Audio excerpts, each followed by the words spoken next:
Likely. We are going to see these Stalkers coming in from ShoWTimE. Wow, already takes out a couple of probes here. Some nice play there from ShoWTimE. Really great defense so far. Wow, that's actually huge.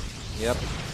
I mean, he didn't lose much at home at all against the Adepts, and having two Stalkers just run across the map and killing more workers than the Adepts killed. Jim is actually opening up with Phoenixes. Look at ShoWTimE. He's going to fake him out. Oh, wow. That's just funny. Absolutely scaring the crap out of him right now. Jim is... And that also gives him high ground vision, of course. It's not just a scare. It gave him high ground vision because Stalker number 3 and 4 are going to show up. He did take a lot of damage on his first two Stalkers, but there is a lot of micro potential. And while I say that, one Stalker does die, the second Stalker falls. And now actually it's an unfair fight. No, you should shoot at the other Stalker, Jim. What are you doing? He's still shooting that Stalker. And ShoWTimE's actually warping in more Stalkers. He senses weakness here, and he's just going for it. He just keeps warping in Stalkers. He knows he can just keep pushing aggressively. The Phoenix on its own, not really doing anything. Jim wishes he has... he was wishing he had a Void Ray right now.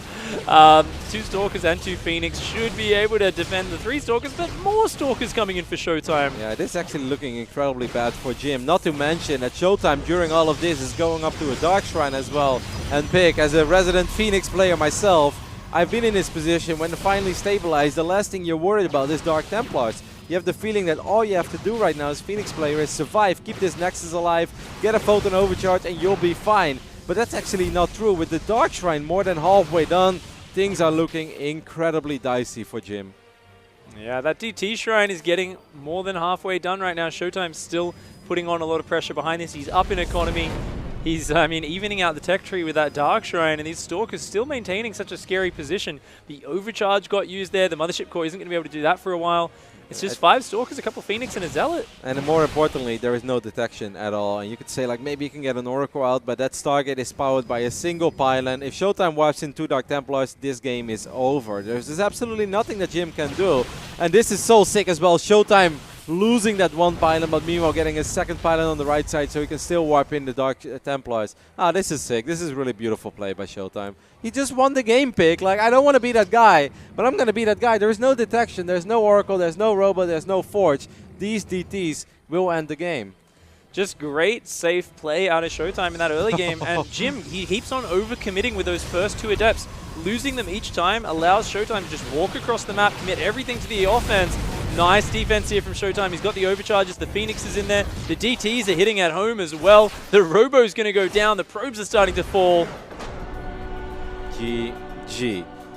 You know, it's an absolute shame we don't have player cams at this moment, because I would have loved to see Jim's face, who's probably like, hey, that was a pretty solid hold, you know, I'm still in this game, I'm pushing him back. Not exactly sure about the Nexus timing of my opponent, but I think I'm doing all right here. I lost a couple workers, and then your Phoenix is flying the main, and you look below you, and you see that tall blue building, and you're like, oh God. And then you're like, well, I wonder, maybe he has no pylon on the other side of the map. And that's when you hear. And that's when you know it's all over. ShoWTimE takes the series. I mean, very convincingly, right, Pick? As we expected. You know, ShoWTimE and TY were the group favorites by far. I think some people were even a little surprised that TY took ShoWTimE down in a 2-1. So, you know, ShoWTimE solidifies his spot there in the top 2, I believe, second place for sure now. Which means he goes up against the 3rd place finisher of Group C, which is not decided yet. That's totally up in the air. I don't think we can predict that one at all just yet. It could be Major, but it can also be Elaser. If Elaser defeats Scarlet, it's Elaser. If Elaser loses to Scarlet, who is already advanced, then it's going to be Major. So now we have this unique scenario where Scarlet decides the fate of Major. Scarlet's fighting for her friend there. Yeah, her and Juanito. They're good practice partners. Major finds himself in that hard position where he's got to watch the other 2 play and just cross his fingers and hope. It's going to be an action-packed ZVZ, and we are going to be looking at that just after a very quick break, guys. Actually, I don't know if we have the standings of Group D, but Jim actually took out Cham before this series started. Oh, he took out Cham as well? Yeah, I didn't expect it at all. So he beat Killazur and Cham. Yeah, no, so it's done. I mean, Jim has advanced. I actually thought he was potentially going to be in trouble because of a potential 3-way tie, but Jim took out Cham. PVZ, the matchup that our Chinese hero can still shine.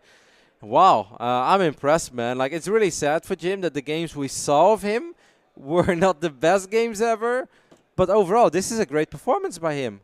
Getting 3 wins on the board, that's great. Absolutely. An unfortunate run here for Cham. His map scores were actually overall 4 wins, 7 losses. So a lot of 1-2 losses.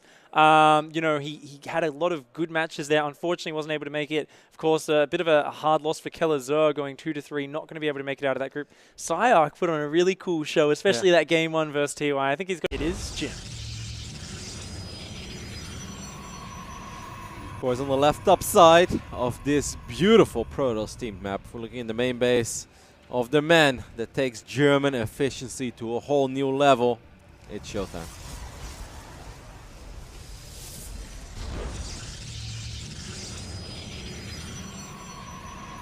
And it is going to be a PvP, of course. A matchup which has gone through a lot of changes in Legacy of the Void. It started out as Blink, Stalkers, and Disruptors. Then people decided the depths were the best way to play, and nowadays, lately, it's kind of a mix of everything. We've seen people mixing in weird charge lot builds lately, doing lots of flanking attacks. It's been really cool. Finally, my Phoenixes are universally embraced as solid in this matchup pick. Even so solid that on certain maps like Vani, we see like weird gas seals, weird pylon blocks, anything to get the Phoenix edge. And that makes me so incredibly happy, because I've been saying for a long time, pick. True power of Protoss lies in the Phoenix. They're a beautiful unit, fast, agile. They can hit the ground, they can hit the air. They're the bro unit. They need another Phoenix in order to actually help. That too. They can hit from the east, hit from the west. Hitting from the east and the west. They can be everywhere at once. Obviously, it's a little map dependent, guys, you know. And on a map like Echo, I'm not necessarily expecting crazy Phoenix builds or even Oracles for that matter. I think what you were talking about is a little more likely. I'm expecting ShoWTimE trying to get up to Disruptors, and I'm expecting Jim to go for some crazy mass adept attack, because that kind of has Jim written all over it in his matchup, I'd say. Absolutely. You know, it's one of those things where the adept attacks aren't as common, but there are still some players making it work really well. We've even seen players just like non-stop build adepts at the start of the game out of the 2 gates, like 2 adepts, then 4 adepts, and then the player defends and thinks, okay, I'm safe now, and an Oracle comes in with another 2 adepts, and the player suddenly loses 12 probes. So there's a lot of crazy pieces of aggression that can come out. Yeah, PvP is in a really funny place right now, because there are a lot of different openers. If you don't play Protoss, you look at this, you're like, well, okay, you know. Wow, it's actually going to be a Stargate for my boy Jim. I kind of wonder, could obviously be that Oracle that you just mentioned, but would be very cool to see him perhaps throw down a Robo a little bit later and go Phoenix Immortal, because I think that's such a powerful build. On the other side, ShoWTimE has opened up with the Stalkers. He's going to put him in a good position to possibly intercept the Adepts, but look at Jim, that old trickster from China. Those Adepts just dodging around that north side of the map, not wanting to run into the first 2 Stalkers out of ShoWTimE. ShoWTimE playing exceptionally safe. Jim did not probe scout. ShoWTimE did. ShoWTimE wants to dart in here, wants to see if there's any Nexus. He sees that it's not down yet, but it does look like Jim wants to go for one in the near future. Stalker's going to start to work on these pylons.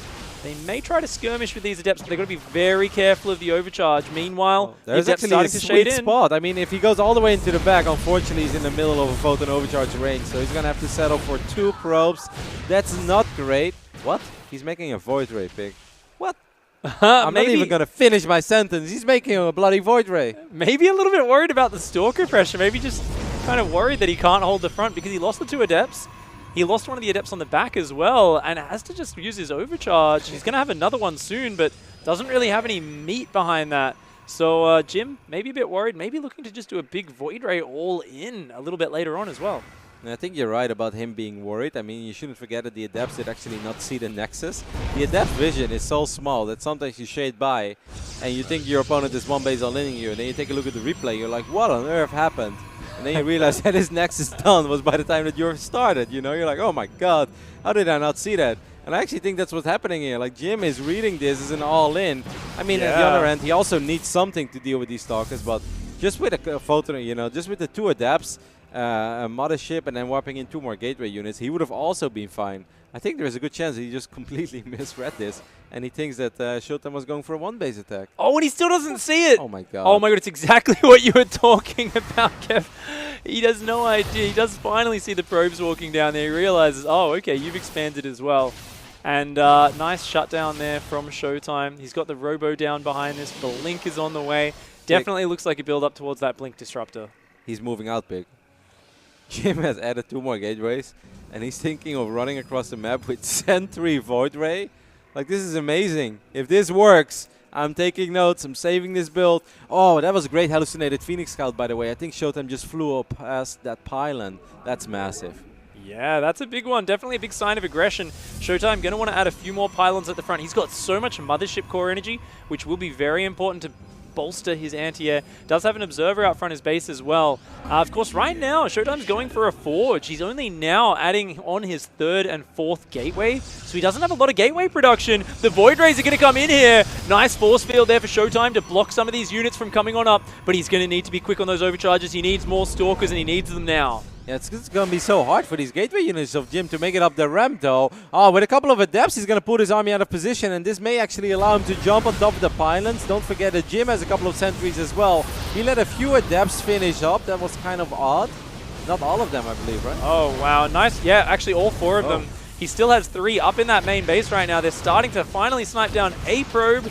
Doesn't really focus fire too well, though, and I think Jim here miscontrolling these adepts just a little bit. The Void Rays are going to dive in on top of these sentries and Stalkers. A couple sentries do end up falling. The overcharge on those Void Rays doing massive damage. A lot of Stalkers are starting to fall, but the entire ground army from Jim is dead.